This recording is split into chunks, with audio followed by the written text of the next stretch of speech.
today we have further good news for Queensland. So we have 3 new cases, but 1 is in overseas and detected in hotel quarantine. 2 are locally acquired, and both of these were already detected in home quarantine, and they are linked to the Carindale daughter. So we have absolutely no concerns about these 2. So this is fantastic news. We have 49 active cases. We've done over 14,900 tests. So once again, if you're sick, stay at home and go get a test. So that's imperative. And 15,631 vaccines were delivered by Queensland Health yesterday. So that is absolutely fantastic news. So don't forget, tomorrow the QR code, the check-in app becomes mandatory. So you must check in at a whole range of cafes, restaurants, hairdressers. So please make sure you do that. It just makes our job for our contact tracers so much easier. So please continue to do that.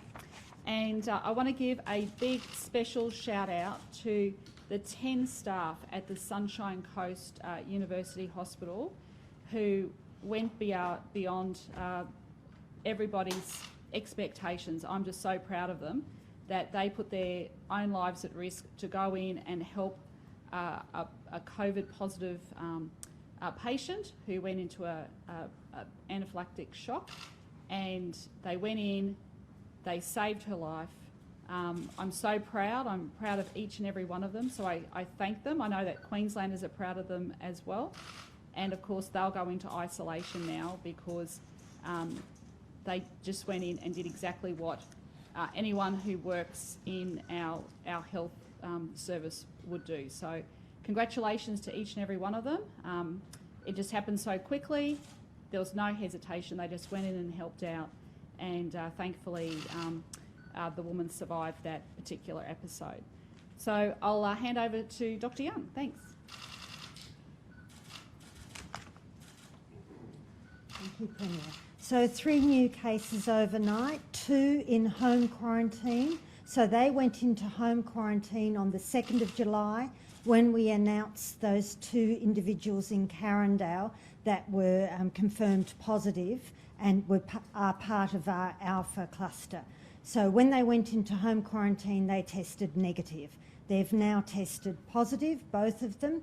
So we've just gone and done some further work, and they've had no public exposure sites. There is no risk there at all. And this is what we always want to see as a cluster evolves, that the positive cases are already in quarantine when they become positive.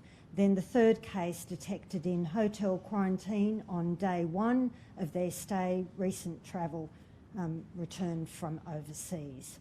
Now, the Sunshine Coast University incident that occurred, I do want to clarify that those 10 individuals involved were all wearing PPE. They just felt that their PPE might have been compromised because they were in such a rush to help that individual patient, who now, I'm glad to report, is no longer requiring ICU, so they've left ICU. They also, all 10 staff, were vaccinated. One of them was just waiting for their 2nd dose of vaccine because it wasn't due yet.